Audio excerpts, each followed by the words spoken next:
persona me escribe y me pregunta, me mandó un WhatsApp y me pregunta si conozco el síndrome de la solapa. Y me hace la propuesta, me dice, haga su reflexión sobre las personas que creen que con la solapa es suficiente para saber de algo. Bueno, el síndrome de la solapa, efectivamente, lo conozco y he conocido personas con este síndrome, incluso en el mundo, digamos, intelectual. Por si acaso alguna persona no está claro en qué es esto de la solapa, porque no sé si motivado por la crisis económica mundial, pero las solapas de los libros han ido desapareciendo. De hecho, me costó trabajo encontrar en mi biblioteca un libro con solapa. Bueno, la solapa es, ven, esta es la carátula del libro, ¿sí? Y la solapa es una extensión, digamos así, de la carátula del libro que se dobla hacia adentro. Lo mismo en la carátula que en la contracarátula. Bien, este fragmento, digamos así, se llama solapa.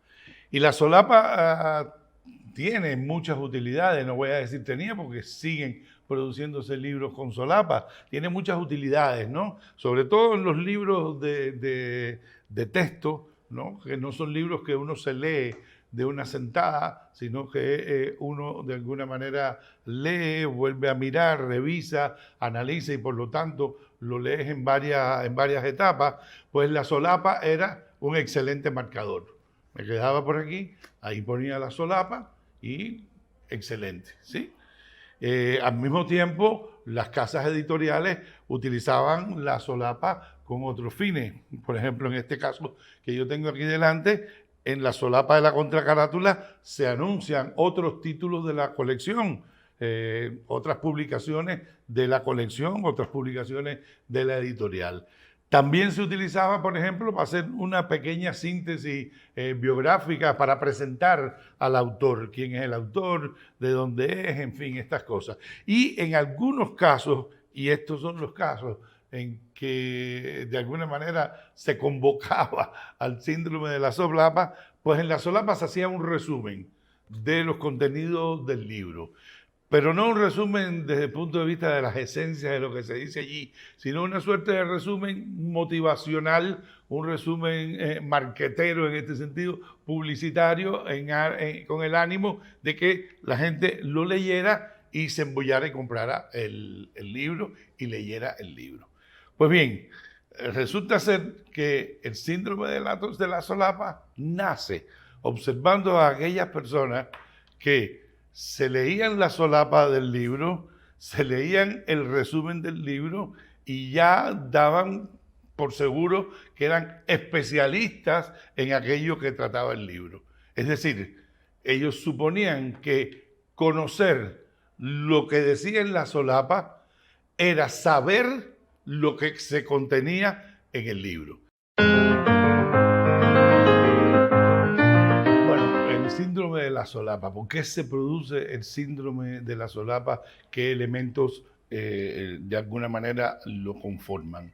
Yo pienso que en primer lugar, el primer gran conformador del síndrome de la solapa es la irresponsabilidad y el poco respeto personal que algunas personas tienen y en este sentido tratan de construirse una imagen de conocedores, de especialistas, etcétera, sobre la base, ya saben, de una solapa. Y esto lamentablemente sucede, y sucede no solo con los contenidos de un libro, sucede con muchas cosas, ¿verdad? Pues nada, se miran a las cosas básicas de los eventos, digamos, culturales, intelectuales, humanos, y luego de ahí se hacen generalizaciones que no tienen fundamentación ninguna, es decir, que no tienen sustento. Si pudiéramos rasgar un poco esa cultura de solapa, es una cultura vacía, es una cultura sin contenido. Y en primer lugar aquí yo quiero llamar la atención sobre una confusión que hay entre los términos conocer y saber, ¿no? Conocer que tiene que ver con una experiencia y que tiene un determinado carácter de acontecimientos que van sucediendo, nos permiten conocer las cosas y saber que es el resultado de una investigación, de un estudio profundo, de un análisis, de una búsqueda y consumo de información contundente. Entonces, claro, estas personas, los solaperos, creen que porque conocen lo que dice el libro por la solapa, saben lo que dice el libro.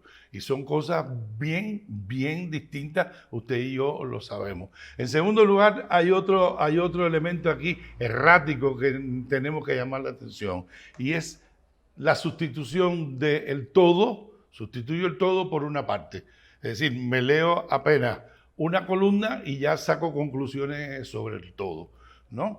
Y sabemos perfectamente los procesos inferenciales tienen determinadas metodologías y exigencias para que esas inferencias sean adecuadas. Pero si nosotros cogemos una parte de algo y desde allí empezamos a hablar del todo, decíamos la semana pasada la crítica, criticar algo que no hemos leído apenas por un elemento que tenemos en cuenta, pues obviamente estamos haciendo una inferencia inadecuada, estamos solapeando.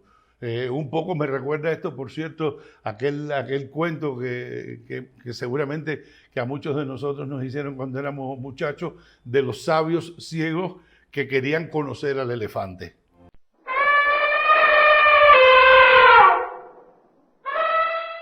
Lucieron muy mal estos sabios, porque llamó la atención. El problema no está en ser invidente, el problema está en hacer un acto de inferencia injustificado.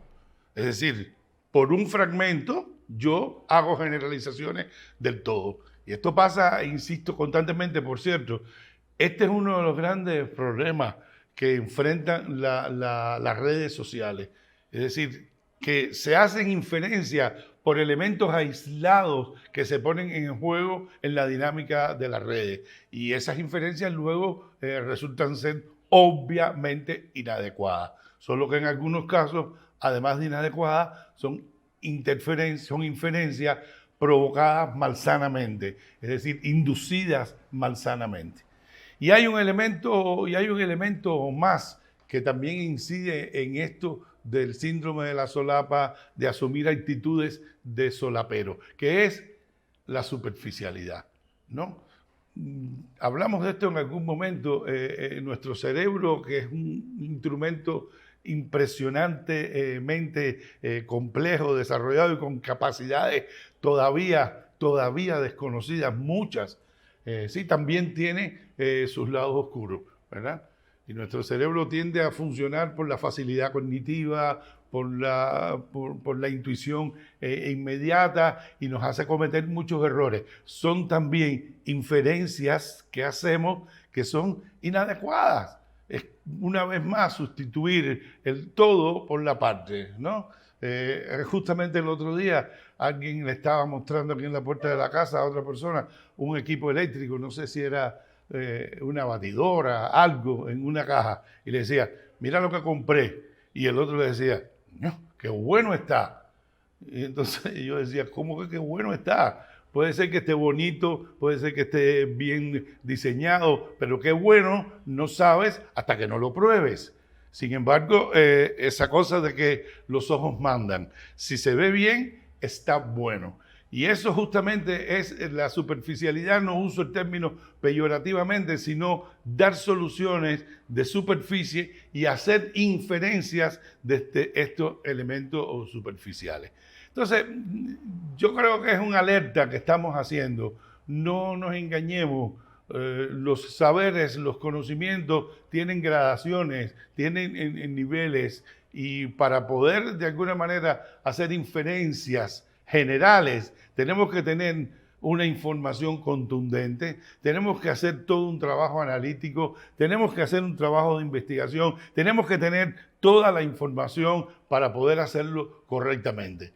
Lo contrario, dar el salto de un detalle al todo, eso es solapear.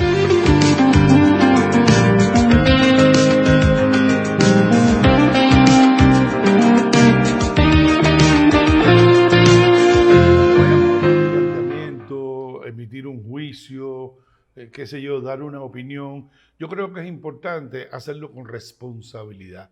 Y responsabilidad quiere decir, entre otras cosas, hacerlo desde el saber, desde lo que sabemos, que quiere decir con información, con investigación, con análisis, con procesos cognitivos intelectuales esenciales y no sencillamente desde el simple conocer. La solapa, el saber de solapa no es saber, es apenas una caricatura del saber y no nos conduce por un buen camino. Por el contrario, saber, conocimiento, entender y emitir nuestras ideas, nuestros juicios y nuestros planteamientos desde aquí, vale la pena.